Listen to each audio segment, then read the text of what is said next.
Assalamu alaikum dear students. Today we will talk about the air pollutants. आज के इस topic में हम बात करेंगे कि what are the different categories of the air pollutants. आपको याद होगा लास्ट वीडियो में हमने बात की थी कि what are the various causes of the air pollutants, जिसमें हमने देखा था कि there are two broad categories of sources which add the pollutants to the atmosphere. Like these are there are anthropogenic sources as well as the natural sources, where the pollutants are added by the natural processes. तो आज हम देखेंगे कि ये air pollutants जो होते हैं मतलब हम मतलब what are the various types of the air pollutants, जिनसे हमारा एयर पोल्यूट होता है, जिससे हमारे एयर की क्वालिटी डिग्रेड होती है. तो what are the various these undesirable substances which pollute our air or which pollute the atmosphere, which degrade the quality of the air. Let us have a look upon these various types of the pollutants in today's video. तो जहां तक इन air pollutants का ताल्लुक है, there are so many unwanted harmful substances which actually cause deterioration in the quality of the air. हम इन air pollutants को broadly categorize करेंगे इनटू थ्री टाइप्स. तीन टाइप्स में हम इन एयर पोल्यूटेंट्स को पढ़ेंगे. The first type is the gaseous pollutants, दूसरी particulate pollutants and the radioactive pollutants. But आज के इस वीडियो में हम सिर्फ एक पार्ट के बारे में बात करेंगे, that is what are the gaseous air pollutants. And in the next video we will talk about the particulate pollutants and the radioactive pollutants. Let us try to understand what are the gaseous air pollutants. As these are those air pollutants which exist in the gaseous form. ठीक है ना, जो gaseous form में exist होते हैं. Broadly speaking, these gaseous pollutants, they are of six main types. One, oxides of carbon, oxides of nitrogen, oxides of sulfur, hydrocarbons, particularly volatile hydrocarbons, and there are photochemical oxidants, and there are fluorides. Let us talk about these pollutants one by one. First, we will see the oxides of carbon. Oxides of carbon. Basically, there are two main oxides of the carbon. One is known as the carbon dioxide, and another is known as the carbon monoxide. तो ये दो हम किस category में मतलब इनको पढ़ते हैं? Oxides of carbon. These are also the pollutants. Let us see what are their various sources and what are their different effects. पहले हम देखेंगे कि कार्बन डाइऑक्साइड. जहां तक कार्बन डाइऑक्साइड का ताल्लुक है, you know it is the normal component of the nature of the atmosphere, because it plays a vital role in the sustenance of life in case of the plants, as the plants use it as a raw material during the process of photosynthesis. And apart from that, it is a greenhouse gas which actually maintains the average temperature of the earth. लेकिन जो ये carbon dioxide होता है, what are the various sources from which this carbon dioxide it gets released into the atmosphere. देखो, carbon dioxide, it gets actually released due to the combustion of the fuels, fossil fuels like petrol, diesel, kerosene oil, and many more petrochemical products, petroleum products. And apart from that, with the burning of the wood, उससे भी ये हमारे atmosphere में release होता है carbon dioxide. लेकिन इस तरह ये जो मतलब it is also released by animals and plants during respiration. जब वो एक्सपायरेशन करते हैं, during exhalation, this carbon dioxide gas is released out from the bodies, तो body of the organism. So these are the various sources where from this carbon dioxide gets added into the atmosphere. लेकिन अगर जहां तक इस carbon dioxide का ताल्लुक है, इसकी एक स्पेसिफिक परसेंटेज होती है हमारे एटमॉस्फेयर में, जैसे कि it is 0.033%, but it has been observed its concentration has increased by 15% since from last 100 years. मतलब जो मतलब पिछले 100 सालों से इसकी कंसंट्रेशन बढ़ गई है अबाउट 15%. तो ये भी देखा गया है, it has been observed that in a single trip performed by the jet across the Atlantic uses some 35 tons of the oxygen and releases 70 tons of the carbon dioxide. तो इससे क्या हुआ है, फिर आपको पता है कार्बन डाइऑक्साइड जो है इसकी कंसंट्रेशन आजकल बहुत ज्यादा इंक्रीज हुई है, जिससे मतलब जो average temperature of the earth that have increased 1.6 degree Celsius from 1900 से आज के डेट तक इसके मतलब जो एवरेज टेम्परेचर अर्थ का है वो इंक्रीज हुआ 1.6 degree centigrade.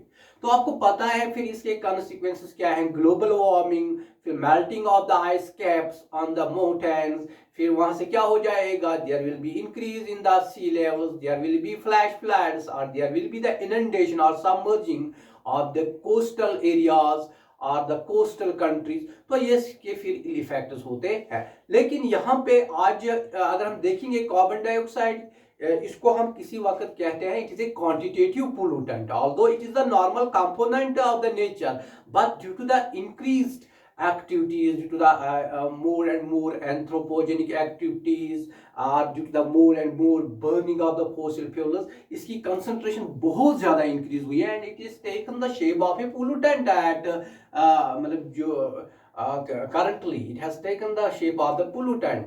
So this is one of the oxides of the carbon, that is carbon dioxide is one of the gaseous pollutant, and another is carbon monoxide. Carbon monoxide.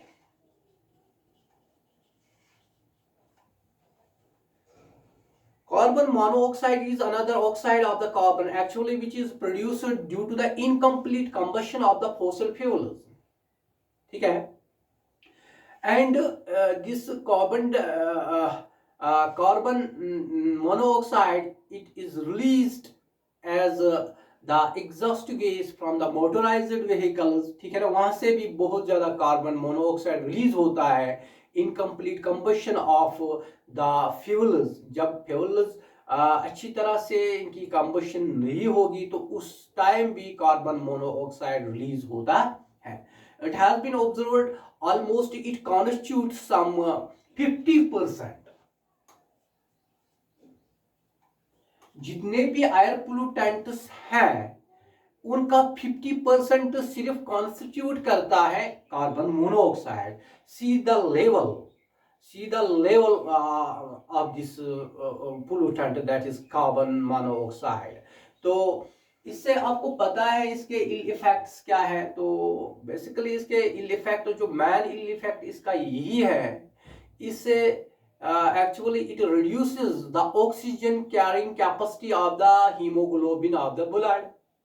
आपको पता है RBC के अंदर haemoglobin होता है जो carry करता है ऑक्सीजन को to the different cells of the body. लेकिन जब कार्बन मोनोऑक्साइड की कंसंट्रेशन बढ़ जाती है तो इससे क्या होता है कि उससे उसकी मतलब ऑक्सीजन कैरिंग कैपेसिटी कम हो जाती है, तो वहां पे कार्बन मोनोऑक्साइड पॉइजनिंग होती है। तो कार्बन मोनोऑक्साइड पॉइजनिंग से क्या होता है, इससे बिल्कुल डिजीनेस होती है, इससे एक्चुअली गिडीनेस होती है, एंड अपार्ट फ्रॉम दैट इससे एग्जॉस्शन होती है, एग्जॉस्ट होता है एक पर्सन, तो इसमें हेडेक होता है। So these are the various symptoms which are developed by this carbon monoxide poisoning, and it is the another potent, or we can say it is one of the dangerous type of the air pollutant, this carbon monoxide, and these are the oxides of the carbon. इसी तरह जो है दूसरी category मैंने यहाँ पे लिखी है oxides of the nitrogen. These includes the nitrogen monoxide or nitric oxide and the nitrogen dioxide, NO and NO2। देखो जहां तक इन ऑक्साइड्स ऑफ नाइट्रोजन का ताल्लुक है, तो basically these oxides of nitrogen they are released by the automobiles and the industries as waste gas, and it has been observed they constitute some actually 10% of total air pollutants। इसका 10% यही constitute करता है। देखो इससे क्या होता है, it causes irritation, of the respiratory tract, causes irritation in the lungs, even it may inflict the injuries in the lungs। These oxides of nitrogen, they are dangerous, they may inflict injuries in the lungs, liver and kidneys। Apart from that, they actually form the corrosive acids, that is nitric acid, which may actually cause the acid rain as well। Acid rain, you know, that is very devastating to the whole vegetation on the earth, to the life on the earth। तो एक और problem इसमें, एक और इसका एक और effect ये भी है कि it leads the formation of the photochemical smogs, वो भी इससे बनते हैं। और these are the oxides of the nitrogen. And इसी तरह एक और कैटेगरी है जिनको हम कहते हैं oxides of sulphur. They include SO2 and SO3, sulfur dioxide and sulfur trioxides। देखो actually these oxides of sulfur, these include the sulfur dioxide and sulfur trioxide। Basically they are produced due to the combustion, due to the burning of the fossil fuels। fossil fuels को जब हम मतलब burn करते हैं वहां से ये release होते हैं। मतलब इसमें हम देखते हैं कोल है, ऑयल है, जब इनको हम बर्न करते हैं तो इससे ये मतलब ऑक्साइड्स ऑफ सल्फर रिलीज होते हैं in the atmosphere, and they constitute about 18% of total atmospheric pollutant. जितने भी मतलब एटमॉस्फेयर, इनका 18% कॉन्स्टिट्यूट करता है मतलब यही ऑक्साइड्स ऑफ सल्फर।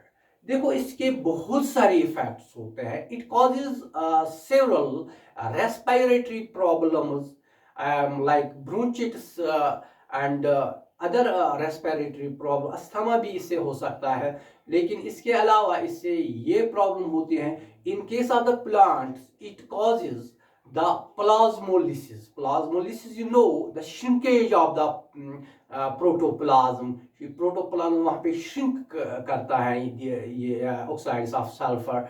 तो एक और इसका ये इफेक्ट है, these are the mutagens, they causes the mutations in case of the organisms if their concentration increases in the atmosphere। and इतना ही नहीं, they also cause the chlorosis in the plants।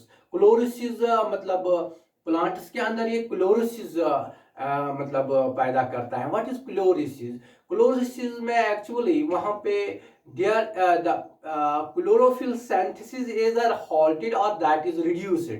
इससे chlorophyll जो green pigment होता है which are actually traps the solar radiation, उनकी synthesis बिल्कुल वहां पे ये डिस्टर्ब करता है या बिल्कुल रिड्यूस करता है। तो these are the various problems which are created by these oxides of the sulfur।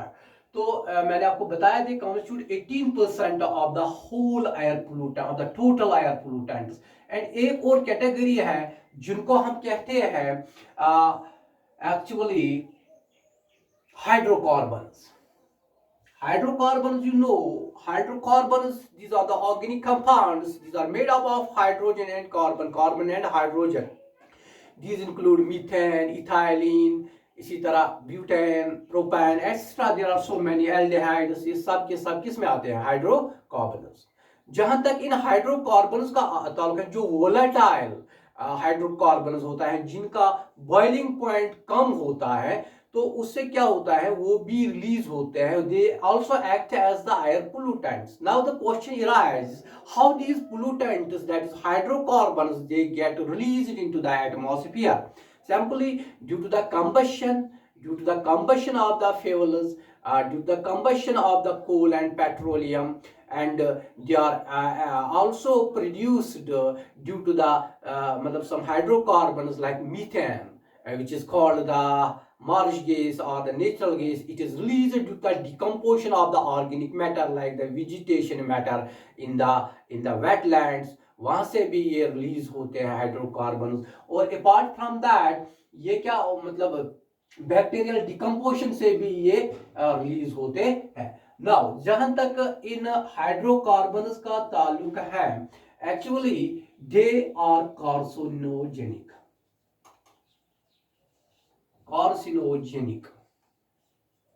हाँ, what is meant by carcinogenic? Carcinogenic are those substances which cause cancers. They are various dangerous। तो अगर हम बात करेंगे मतलब पोली न्यूक्लियर एरोमेटिक हाइड्रोकार्बन्स हैं, पोली nuclear aromatic hydrocarbon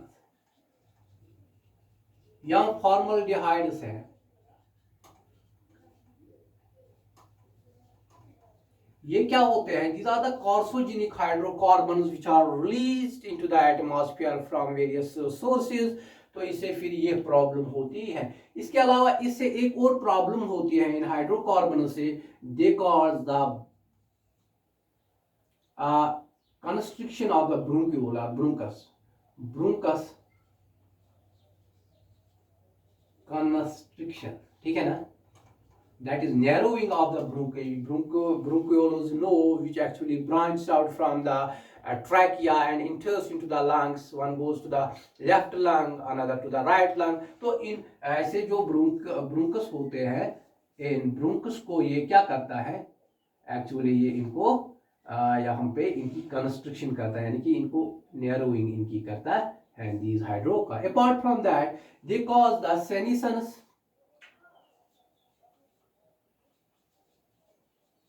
and abscission in case of the plants। Senescence, that means it increases the aging। यहाँ पे it causes the death of the tissues,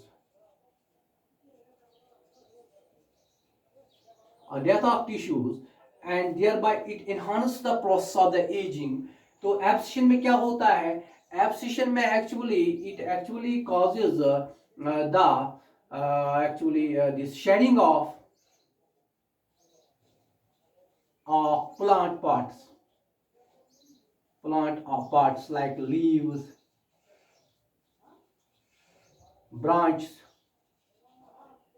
twigs, etc। ठीक है? तो ये इसके डिफरेंट कॉजेज है और सोर्सेज है हाइड्रोकार्बन्स के। They are also the gaseous pollutants of the air। And another category is the photochemical oxidants। Basically, the photochemical oxidants, these include the peroxyethyl nitrate, ozone, smog, and aldehydes. And these photochemical oxidants, they are formed due to the reaction of oxides of nitrogen and hydrocarbon with air in presence of the sunlight. पहले अगर हम देखेंगे इसमें मतलब जो ये photochemical oxidants है, इनमें अगर हम देखेंगे they involve PAN, peroxyacyl nitrate, ozone O3, and they also include this smog भी इसमें आते हैं, स्मॉग्स। तो इसी तरह इसके अंदर हम देखते हैं एल्डिहाइड्स और CHO एल्डिहाइड्स। देखो जहां तक पैन का ताल्लुक है, पेरोक्सिकाइल nitrates, these are actually formed due to the reaction of nitrogen oxides with the hydrocarbons in presence of light. And this PAN, that is peroxyethyl nitrates, they are very harmful. They cause many effects, or they cause many problems to both plants as well as to the animals. For example, in case of the humans, this PAN, it causes lot of respiratory problems like asthma, bronchitis, emphysema. तो ये चीजें इससे मतलब human beings में होती है। इस तरह इससे लंग प्रॉब्लम्स भी होती है। देखो जो लीफी वेजिटेबल्स होते हैं, लीफी वेजिटेबल्स में हम देखते हैं लिट्यूस होता है या स्पिनिच होती है, पालक, इनके ऊपर इसका क्या इम्पैक्ट रहता है पैन का पर? Actually it causes in these leafy vegetables the silvering, glazing, banding, bruising, even necrosis भी लीव्स में ये करता है। What is necrosis? Necrosis simply the death of the plant tissues. ये प्लांट टिश्यूज को बिल्कुल इनको डिस्ट्रॉय करता है। तो this is regarding the PAN. And इसी तरह ओजोन का जहां तक ताल्लुक है, ओजोन जो है ये दो तरह का होता है। इसको हम दो मतलब कैटेगरीज में देखते हैं। One is known as good ozone and another is known as bad ozone. Good ozone वो ओजोन होता है which is lying in the stratosphere of the atmosphere. ये स्ट्रेटोस्फीयर के अंदर होता है। वहां पे आपको पता है कि it actually protects us, it absorbs the harmful ultraviolet rays and prevents them from entering on the surface of the earth, and if they may find their entrance or their passage on the earth's surface, here they may cause a lot of problems. They may cause the skin cancer and they may destroy the other vegetation. लेकिन यही जो ozone layer stratosphere का होता है, इसको absorb करता है, इसको ये लव नहीं करता है। वहां पे ये हमारे लिए यूजफुल है, तो उसको हम गुड ओजोन कहेंगे। लेकिन जहां तक बैड ओजोन का ताल्लुक है, it is produced in the troposphere of the atmosphere. इसको बैड ओजोन इसलिए कहा जाता है, यहाँ पे it acts as the pollutant, ठीक है ना। तो ओजोन से भी बहुत सारी फिर प्रॉब्लम्स होते हैं जो कि ट्रोपोस्फीयर में बनता है। इससे विजिबिलिटी प्रॉब्लम होते हैं, इससे रेस्पिरेटरी प्रॉब्लम्स होती है। And this is how this ozone is मतलब इट इफेक्ट्स द लाइफ और it acts as a pollutant in the troposphere. इस तरह स्मॉग जो है, smog you know it is formed due to the condensation of the water vapours with the dust particles, smoke particles and other gases, other harmful gases like nitrogen dioxide, sulphur dioxide और hydrogen sulphide. तो इस तरह ये smog बनता है, fog plus smoke. तो इससे भी क्या होता है, बेसिकली इस स्मॉग के बारे में we will actually deal with it in detail in the coming topic. तो coming topics it is of two types. One is known as the photochemical smog and another is the classical smog. इन दोनों के बारे में हम पढ़ेंगे। तो लेकिन यहाँ पे इतना याद रखो कि जो ये स्मॉग होता है, इससे क्या होता है कि इससे actually it actually causes the problems like इससे क्या होता है कि it actually reduces the visibility of the light, it reduces the visibility, and इससे बहुत सारे फिर एक्सीडेंट्स होते हैं ये। और इस स्मॉग से रेस्पिरेटरी प्रॉब्लम लाइक अस्थमा जैसी प्रॉब्लम्स और डिसऑर्डर्स भी होती हैं। किसे मतलब इस हम ये कहेंगे कि स्मॉग से। तो इससे क्या होता है, और जो यहाँ पे एक तो इससे it reduces the visibility, it also cause the cracking of the rubber. Rubber जो है वो इससे फट जाता है, इसमें क्रैक्स डेवलप होते हैं इस स्मोक से। इसी तरह एक और है aldehydes.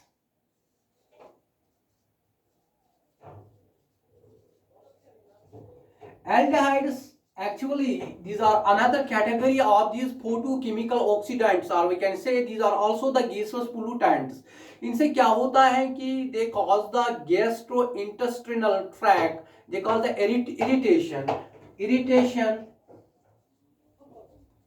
irritation to GIT, gastrointestinal tract and respiratory tract, ठीक है ना। इनकी इरिटेशन ये करता है कौन, aldehydes. And this is regarding the aldehydes.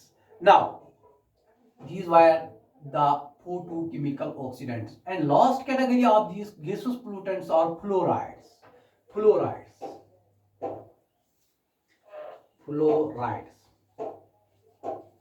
Fluorides are basically the compounds of the fluorine, and these fluorides, they actually are produced, they are generated from the steel and from the steel and from the steel manufacturing industries, ठीक है ना। ये कहाँ से produce होता है, aluminium and steel manufacturing industry से, and from the phosphate fertiliser manufacturing industry से ये फ्लोराइड्स के कंपाउंड्स बनते हैं। देखो इन फ्लोराइड्स से क्या मतलब प्रॉब्लम्स होती है। ये जो फ्लोराइड्स होते हैं they enter the leaves through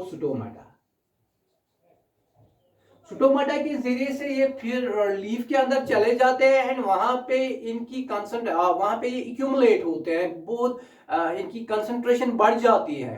देखो फिर क्या होता है, जो हर्बीवोर्स हैं जो इन लीव्स के ऊपर मतलब प्लांट्स के ऊपर फिर फीड करते हैं, they develop a disease which is called the fluorosis.